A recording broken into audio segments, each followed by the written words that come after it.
out those Bears questions quick, man. Yeah, no worries. The Packers will have a first and goal. Receiver to the right, Jimmy Graham. Rodgers, quick toss in the flat, left side. Got his man for the end zone and a touchdown. First and Goal podcast on Spreaker.com. And we're now on all your favorite platforms: iHeartRadio, Spotify, Cashbox, Google Podcasts, Tumblr, YouTube, and SoundCloud. You can always follow us on Twitter at First and Goal Pod and our Facebook page, facebook.com/First and Goal Pod 33. Get money,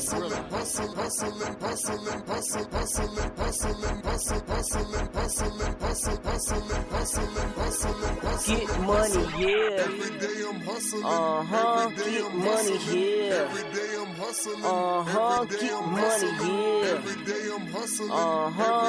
money, yeah. Every day I'm hustling. 3, 2, 1, hey!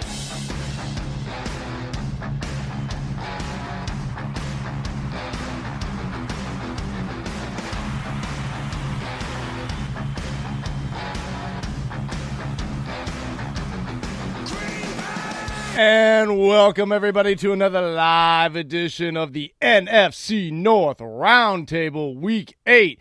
We are joined today by our host of First and Goal, the guy with the most down in Georgia, Dave. And we also have Mr. Julius Porter down in the Detroit area. What's up? He's in Texas. We also, well, whatever. I'm there in heart and soul. He's there in heart and soul, man. He's representing Detroit area. We've got Austin in the Bears area. We got Austin in Illinois somewhere. I'm sure Florida, around the United States. He's representing the Bears. That's in Illinois. What's up? And JB, I know he's in Pennsylvania. Yeah, I had snow yesterday. Man, it was 80 degrees here today. I didn't like it. It was too cold. Oh, my God. Oh, that's the hell up. No one wants to hear that. Great start to the round table, guys. All right. So, you know what? We left off on the first quarter from 4 games ago. Now we got a half a season under our belt. And we've got a little bit of a crunch time with Austin having a little bit of time. So we're going to get right into it, boys. So the rules are, when the question is asked, everyone has a chance to answer. It just goes, everyone just takes turns answering the question. It's not like it's just one. You have a maximum of 3 minutes. You don't have to use the 3 minutes, but you got 3 minutes to state your case, and we're moving on to the next guy, and he's going to answer the question the same way. That way we're all engaged, and we can get a little more banter so y'all aren't sitting around on your hands for an hour. You got it? All right. Works for me. Y'all boys ready? Let's go. Work it. All right. Question number 1. With the first 8 weeks and the trade deadline done, we have had multiple rumors throughout the NFC North on different teams connecting throughout the league.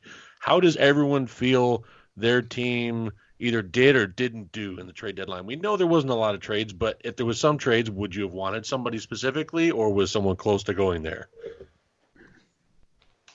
I felt like a Jewish kid at Christmas, to be honest with you. Jesus Christ.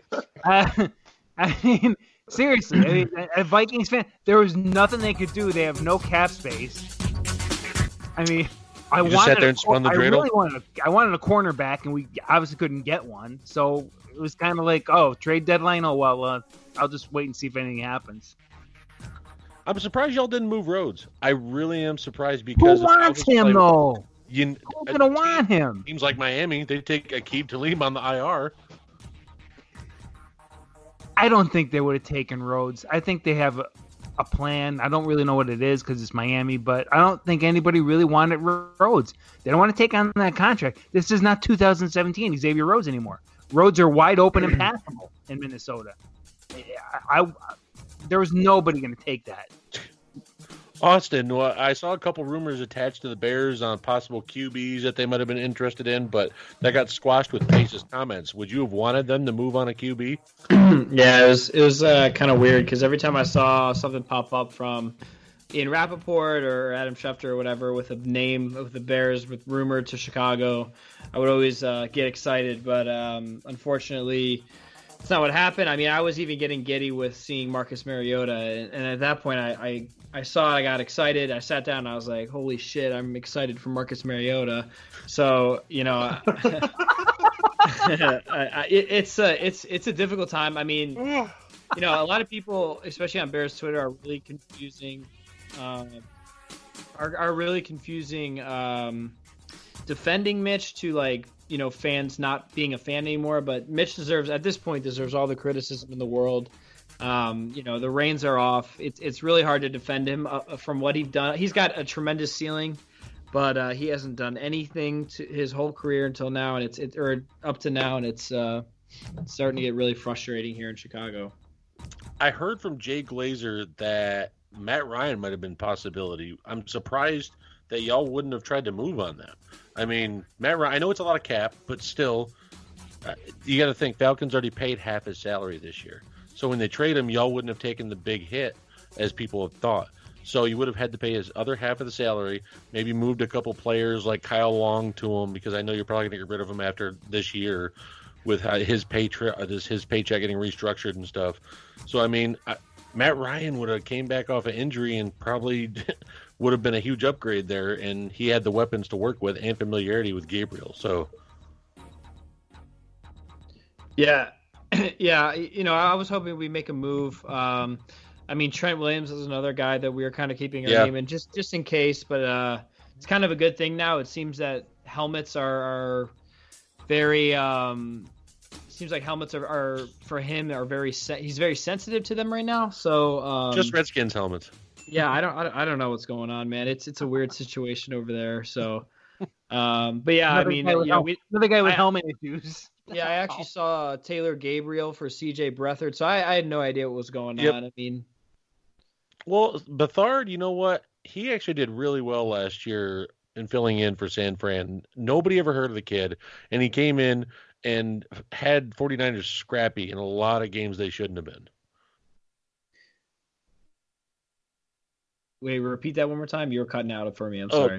I was just saying CJ Beathard was he was scrappy in a lot of 49ers games last year. So, I mean, I felt like it would have been a good move. Yeah, for sure. I mean, I don't know. It's I think I'd honestly rather have Mitch at that point, but I don't know. It was just kind of a weird couple hours. Just lots of theories, lots of weird situations getting put out there, and it's over, so fans can't have these weird theories anymore. But lots of different things. I would have loved for Ryan Pace to just say a big fuck it and go get Cam Newton, but I knew that was way out there. That would have been my dream there. But yeah, I mean, at the end of the day, nothing happened. I fully expect, unless a miracle, I fully expect the Bears to bring in a rookie and a vet quarterback and have a competition with Mitch over the offseason. So for this point, we're riding with Mitch the rest of the 9 games. Well, I mean, we'll get to that in a second. I know we got to clear the elephant out of the room on that, but Julius, I saw some rumors attached to the Lions, man. Darius Slay was put on the market. You got Devontae Freeman that was close to getting traded. I mean, what do you think on that? As far as Slay goes, the rumor was that the asking price was too high. The Lions were wanting Philly was trying to go after him hard, from what I was hearing. They wanted Jalen Ramsey deal, ramifications, and nobody was going to give that up. And I'm kind of happy because I feel like we need Slay. So after Diggs got traded, that's another locker room leader that y'all would have lost. Exactly. We can't afford to lose another veteran in the secondary, especially all-pro corner. But the Lions needed to make a trade. They really did. But they needed a running back, and they tried to get Devontae Freeman, but Atlanta tickled their balls, and they just scrunched on it. And I don't know. Which is surprising because we needed somebody. We need a running back. We have Trey Carson and Ty Johnson splitting carries right now. That's not going to get the job done. So I don't know what Bob Quinn is thinking, what his plan is. I don't know. There's a guy out there that is a free agent, and I've said it for the Packers to pick him up as a third stringer depth. Jay Ajayi is ready to go. I don't know why anyone's not signing him. I'll be glad if the Lions gave him a shot because right now our running back depth chart is Mountain West. Yeah, once Carry-On went down, it just fell back on Stafford's shoulders, in my opinion. But we could have used a pass rusher too and whiffed on that. I don't know what they're doing. Well, you know what? We will get to the Lions here in a little bit. Since Austin only has limited time, I'm going to go ahead and jump right into it. Let's get the elephant out of the room, fellas. Mitch brought him up. So I got to ask y'all, what is going on with Mitch Trubisky? And if there's a fix to him, what is it? Any of y'all? I want to hear some theories. Some fixes to Mitch? Yeah. I don't know. Put 4 wide receivers right in front of him, wide open. I other than that, I really don't know. He's missing. I wasn't trying to rub you the wrong way. I was really no. You're not rubbing me the wrong way at all. I'm saying the truth. He's having issues finding open receivers. He was honestly, if they would have won, we would be talking about his improvement rather than him failing still. But he did improve. I mean, it wasn't a great game. It was 256 yards, no touchdowns, and a costly interception, a costly fumble, but. He showed improvement. He'll take steps and he'll probably get better as the season goes on, but it doesn't mean he's going to be an average QB. Like he's so below average right now, and he's not able to read reads correctly. Couldn't do crap in the red zone, and really just couldn't get anything. He had that big overthrow to Taylor Gabriel. So there's just a lot. Mitch has all the potential in the world to be a really good quarterback. He just for some reason is having so much issues this year and 100% regressed from last year, and I think the pressure really got to him. Okay, what if I was to tell you, Austin, that last night on our episode, although I was completely on a freaking rage fit most of the time, I went on a sympathetic rant about saving Mitch Trubisky, Matt Nagy, and Pace, because they're all linked. Nagy has gotten so stressed he looks like a freaking loony bin at the freaking podium. All right, Pace. Pace is up there pacing in his damn thing because his Mitch looks terrible, and he knows the cap train's coming, right? And he got so frustrated he didn't do anything at the trade deadline to help him out at all. Okay, and then on top of it all, Mitch Trubisky has got all this pressure lumped on him, and I came back to your original point. Because it's the only thing that I can think of to argue that Mitch is still savable. And it's your point that you came up with last time. Mitch at this point is still the youngest second or third year quarterback in the league based off of overall starts going all the way back to college. And therefore, he had an injury. And then they kind of rushed him back. That's why he's got a harness on. And so when you're injured, you're rehabbing. Okay, and so then you're not practicing, you're not working on the mechanics, you're not working on the little things, you're rehabbing and trying to make sure you're ready to go, just be able to play. So then he gets in a game in some bad situations, and he ends up regressing, getting into old bad habits, because under stress, when you haven't practiced, muscle memory, you go back to old habits. I suggested, for the betterment of the defense, the betterment of the overall ability to call the entire offense, the betterment of the entire team, to save his job, they need to all get Mitch in a room up in Ryan Pace's office and tell him, you're our future. We're all linked to you. If you fail, we're all gone. So what we need to do right now is, you've been injured. There's a lot of pressure. We need you to sit down. We need to work on your fundamentals. We need you to watch how this offense is called and run on a day-to-day, game-to-game basis for the rest of the season. And next year, in the offseason, we expect blah, blah, blah. Because if he keeps going the way they're going, not only are they wasting the defense, not only are they all going to get fired, but Mitch is going to be gone. And there's so much pressure on him.